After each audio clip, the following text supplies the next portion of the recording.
Today our focus shifts to Tropical Cyclone Gabrielle. Auckland Emergency Management is working closely with Met Service New Zealand, the Mayor's Office and Auckland Council and other partner agencies to ensure that the region is as prepared as possible for any potential impacts caused by this new weather system. Our key message for our communities is to use the next few days to get ready for what could be another significant event for our region. We let people pitch in and do what they can now to ensure that they're the best prepared to respond as needed to what may come. And I'll provide some advice on this shortly. We've heard some truly amazing stories of the work that's being done across Tamaki Makaurau. Volunteer groups continue to mobilise, local community hubs are keeping up the great work, and not to mention the hard work being done by many supporting groups, marae and individuals. And to you all, thank you. So I'm just going to now share a little bit about what we know about Cyclone Gabrielle on current information. Service advises that the Auckland region can expect to feel first effects of Cyclone Gabrielle from Monday night, likely to be in the form of wind, with the most severe weather impacts expected on Monday and Tuesday. This weather system is expected to bring strong winds, heavy rain and very large waves to parts of the North Island. As the cyclone tracks closer, we will have more certainty on which path it will take and its potential impacts, and we expect to know more about that tomorrow. So what we're asking of you is that everybody takes the next couple of days to get prepared. We do have time. The Get Ready website is a great resource for people to check out with lots of information and tips for how people can prepare themselves for a storm. Think about your family members, pets and belongings. Be prepared to leave if you need to and have enough supplies to sustain yourself for up to 3 days.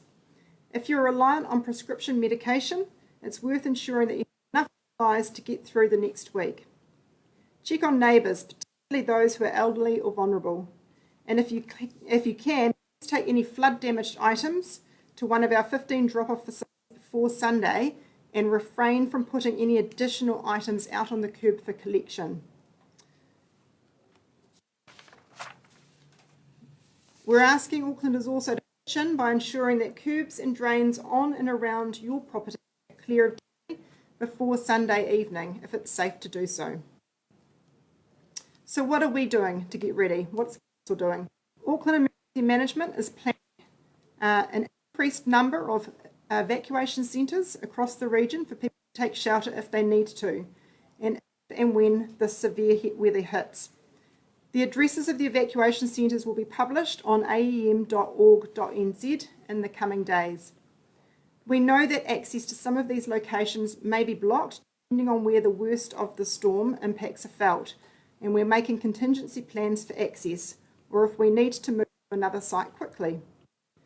The Council's Waste Solutions team is working with the New Zealand Defence Force to clear items and belongings removed from curbsides across the region as quickly as possible to ensure they don't cause further issues in the event of flood or the event of further flooding. So just again, that reminder, if possible, prioritising things being taken to the transfer stations first and not putting more stuff out on curbside if you can possibly avoid that. Auckland Council's Healthy Operations team and contractors are working hard to maintain the region's stormwater network while preparing for more severe weather. Continues clearing hotspots and blockages around catch pits and inlet grills and removing debris from streams and waterways. Council's Auckland Emergency Management continues to respond to thousands of requests for service last month's floods. Civil defence centres and community support hubs remain open in Henderson, Mangere, New Lynn, Birkenhead and Randwick Park. And just again a reminder, if anyone is out there that needs support or assistance, you can always call 0800 22 2200. Finally, I'd just like to reiterate, please take the time that we have now to pitch in and prepare yourself and your family for the impacts of what could be more severe weather. Nā manaki tāna kia koutou. Thank you, everybody. Now I'm going to pass to the Mayor. Thank you. Thanks, Rachel. So, Tamaki Makaurau faces a challenge on the heels of the last unprecedented event. The depth of Cyclone Gabrielle is unknown at this stage, but it like we're going to be involved. Aucklanders were magnificent through the flooding and the storms of only 2 weeks ago. And hopefully there'll be news tomorrow about the cyclone's path, but we can't take that bet yet. At this time, our public resources are stretched. So please help by checking and clearing out any nearby drains that we haven't got to yet. Please get prepared, Aucklanders. I'd like to acknowledge the cooperation efforts of the Regional and National Emergency Management, of emergency responders, council officers, councillors, local boards, local iwi, our communities and their leaders have all been pitching in. All working together in this one, and this time we'll do a much better at keeping you informed all the way along. I'll take a couple of questions before I dash off to the emergency committee meeting, which is carrying on at the moment. nzherald from New South. Look, we're just hearing a lot from people who are so upset after the last floods and they're just feeling really shaken. Do you have some words for those people who are now looking down the barrel of possibly a similar event? Well, everyone offers their sympathies with them. It's not a good thing to be following on something which is already traumatic. We're well aware of it. We're doing our absolute best to prepare for this, but we can't wish it away. You have to face it, and that's very difficult. I accept that for those people. Why this time we do have the advantage of knowing it's coming. And what are you hearing about the general severity of this pending event? Well, I'm getting the information from Rachel and everyone's looking at their windy and other lemons at the moment, and it's not looking good. Mayor Brown, you yourself acknowledged that communication wasn't up to scratch when the big floods hit 2 Fridays ago. If the cyclone is bad, what will you be doing differently to ensure the communication is up to scratch? Well, this time we've had the opportunity to double check everything beforehand. We've double checked that they've got the right phone numbers, that they've got the right contacts. We've learnt, we're taking it dead seriously. We took the last one dead seriously, but things turned out not to have been done as well as anyone hoped. I think a lot of the concern for people is just how quickly the last floods hit and how quickly things escalated. Will the communication be efficient? Can Aucklanders, I guess, trust you this time around to be able to communicate with them effectively? Well, definitely, and this time we had warning. There was no warning last time, and that made it quite difficult for all those involved at all levels, and a review covering those for the lessons. Does this cyclone have the potential to wreak more damage on the city than the storms from last month? I think the reason behind that concern is the ground here is already waterlogged, and we have trees and poles which weren't subjected to heavy wind last time.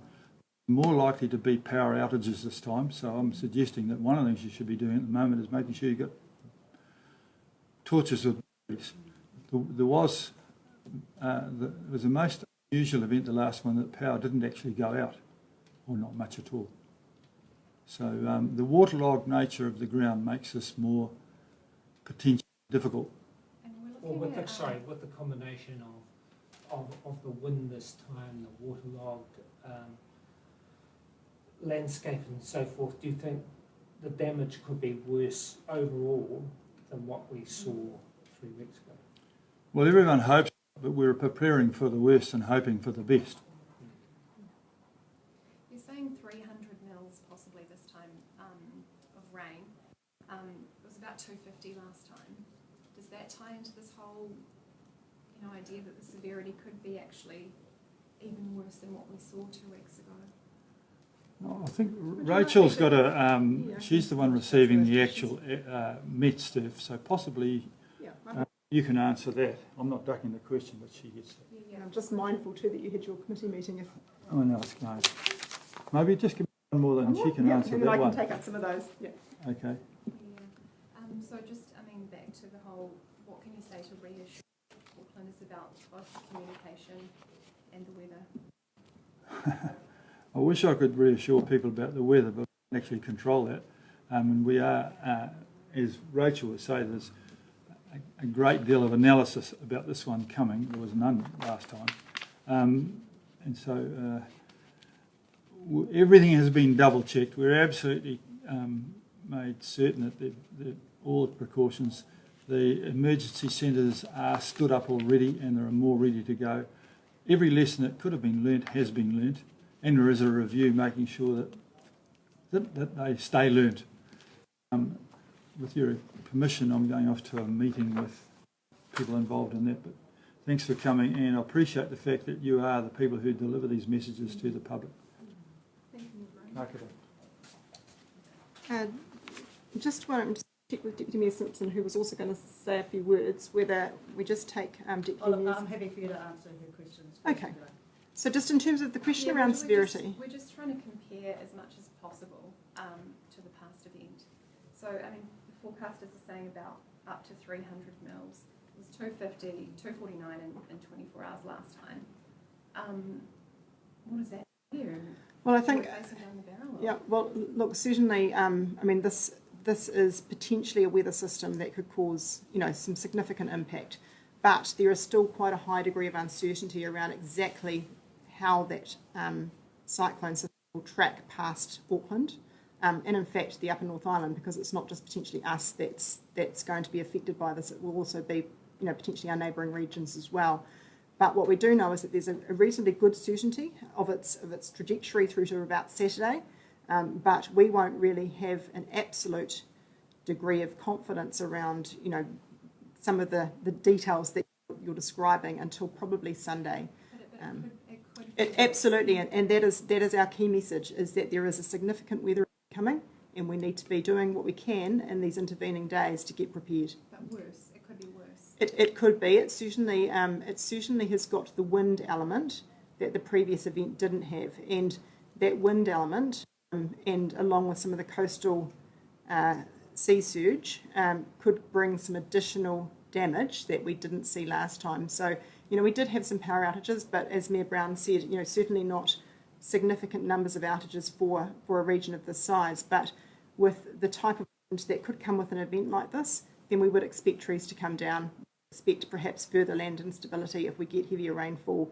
So, absolutely, there is that possibility, but we will have more information as we get better certainty. So slips, floods, trees down, and power outages. Could you summarise those main risks that we face? Well, I think you've summarised those very well. We want you. You want me to say? List them off the main. Like I've said, Going down the barrel. I think we need to be prepared for a significant weather event. We don't have the absolute certainty around how that's going to track near Auckland, but we will get that over the coming days and we'll share that information.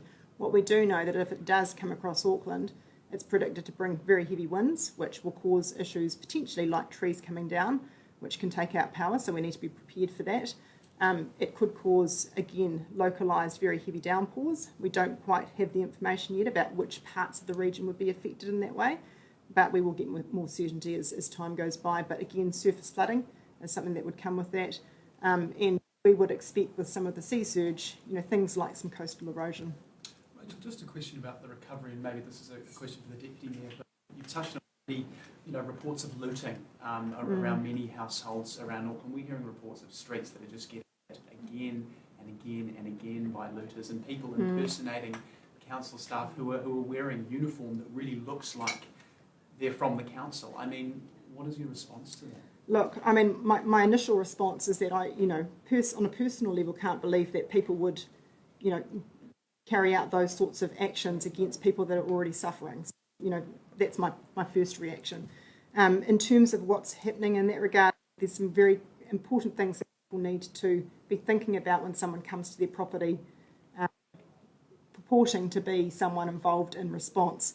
If it's in regards to a building inspection, then our council staff will always be in uniform, they'll always be in a council vehicle, and they will have identification. So it's really important that people ask to see those things if they're getting people approaching them. We do have police embedded in our coordination centre, and they are very much focused on those areas where there are those sorts of activity, particularly in areas where there's been evacuations, and making sure that there is a reassurance presence in those areas. I know a number of residents feel unsafe, and we're even hearing reports of people, wanting to stay in their flood-damaged homes just so they don't lose their things. I mean, we saw looting and the likes of the Christchurch earthquakes. Were there things there that we could have learned, that we could have taken for this response? I mean, I know, it's on a huge scale, but could we be doing more? Look, as I said, we have got, we're working closely with the New Zealand Police. The information that we hold about areas affected is shared across agencies, and, no one wants that situation happening. And where there is evidence of that sort of activity occurring, then efforts are being stepped up in terms of that reassurance and presence. But, of course, it is one of those things that you hear about, during times of disaster, that there will be people that try and take advantage, which is really quite a terrible thing. What is your message to residents who feel the need to stay in their flood-damaged homes, which could be unsafe, just to protect their things? Well, my message to residents in that situation is if they're in a red sticker or a red property, then they absolutely shouldn't be staying in their home, because their homes have been stickered because they're unsafe. So, in those situations, they really can't be in their home. People that perhaps are in a yellow stickered property where they've got some restrictions, again, they should be taking care with those restrictions for their properties. And if people are worried about, being safe or how to manage their particular circumstance and need some help, then we'd encourage them to reach out and use that 0800 number, 0800 22 2200, because again, like I said, we've got connections with different agencies and we can provide advice on where to go. Rachel, I just wanted to go through a couple of the basics with you and get you to outline them. We know the food and the water and the go bag and stuff in terms of household preparedness, but I was wondering if you could list a few of the things that you can do on your property, in your house. Sure. Just a checklist of what people should be outside or inside doing right now. Yeah. So as I said, there's some really great information on the Get Ready website. So I would encourage people to get themselves across that, and there's a whole range of different useful advice there.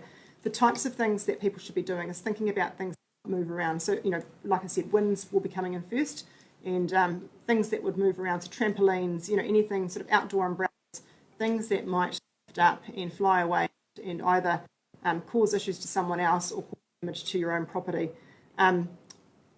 We're not quite there yet, but when we get to that point in time of knowing that there's a little event that's going to impact us in direct ways, things like clearing gutters, at the time closing windows, keeping doors shut, practical things like that. But also around your property, many properties have their own stormwater drains and grates, the curb and channels outside your streets, outside properties, clearing those, helping with some of that, making sure that there are no debris in those areas as well, just to help with the movement of water away from your own property, but also to keep it flowing out on the streetscape as well. Can you just repeat the curbside thing about the, not putting more flood damage stuff? Yes. So we've been working really our waste teams and with assistance from New Zealand Police Force to pick up flood damaged materials from curbsides, but just thinking about the fact that we could have heavy coming, and that might move materials around, and of course we don't want that getting into any waterways or into some of curb and channel drainage network, that we really just ask for the next few days if people can hold back on putting that on curbside. If you need to get rid of material, then really encourage people to use the transfer stations. But we'll be continuing to work hard over the next couple of days to pick up what's there. But if people keep, one of the things we're finding, of course, that we to restrict, pick up the waste there, and then more comes out. And so just for the moment, we're asking people pause on putting more out, just so that we can get through those couple of days with it sort of blowing around and becoming more of a problem. Is the council doing anything in terms of helping people with sandbags? Look, that's something that we're working on at the moment. We have some more information on that coming out in the next day.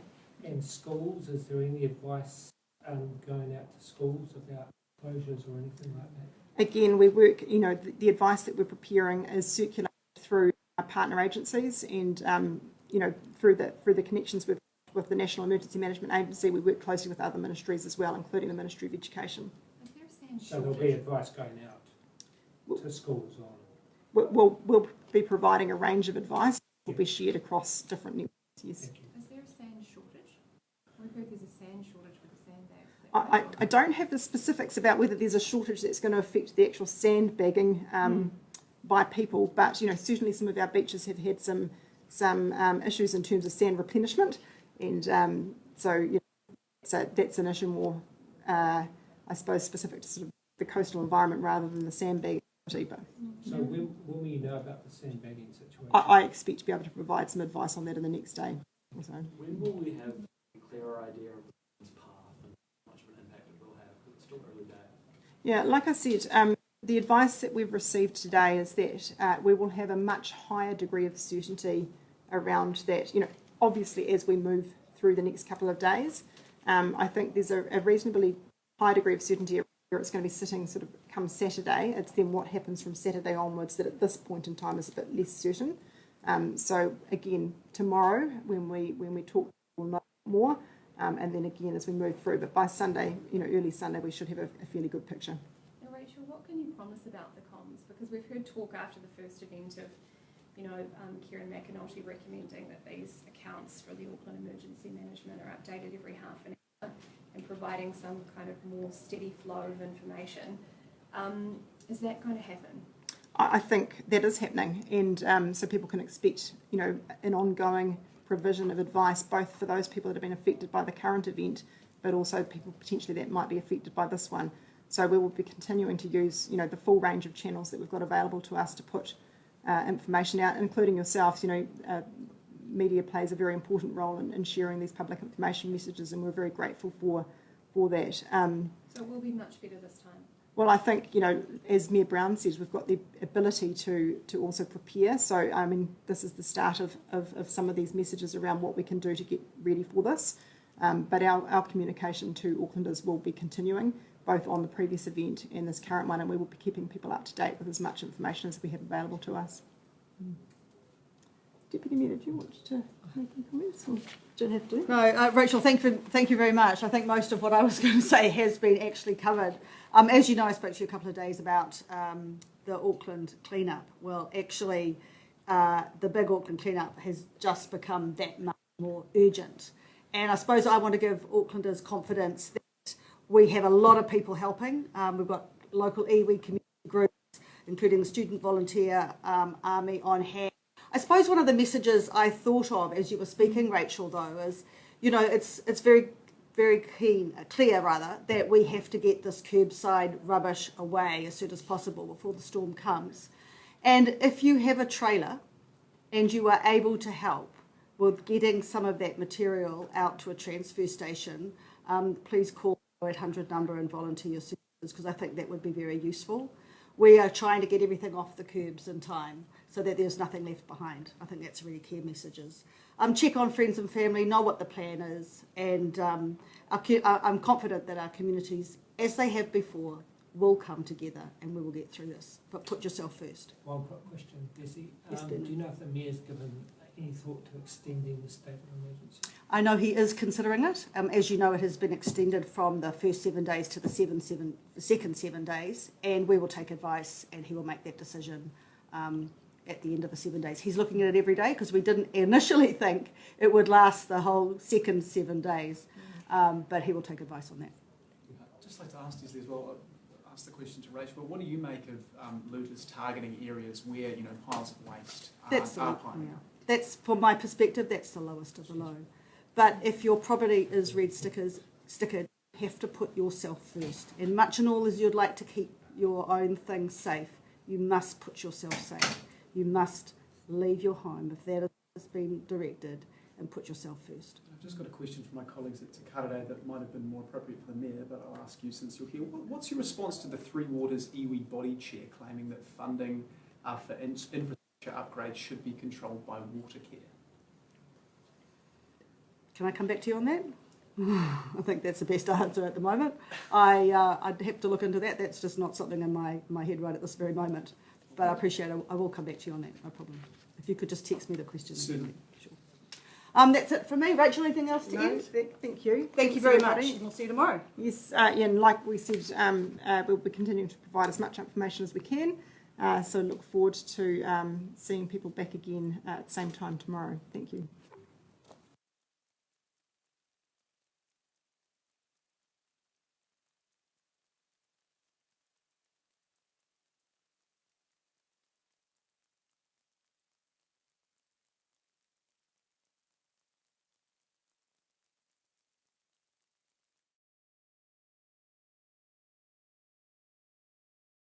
Effects of Cyclone Gabrielle from Monday night, likely to be in the form of wind, with the most severe weather impacts expected on Monday and Tuesday. This weather system is expected to bring strong winds, heavy rain, and very large waves to parts of the North Island. As the cyclone tracks closer, we will have more certainty on which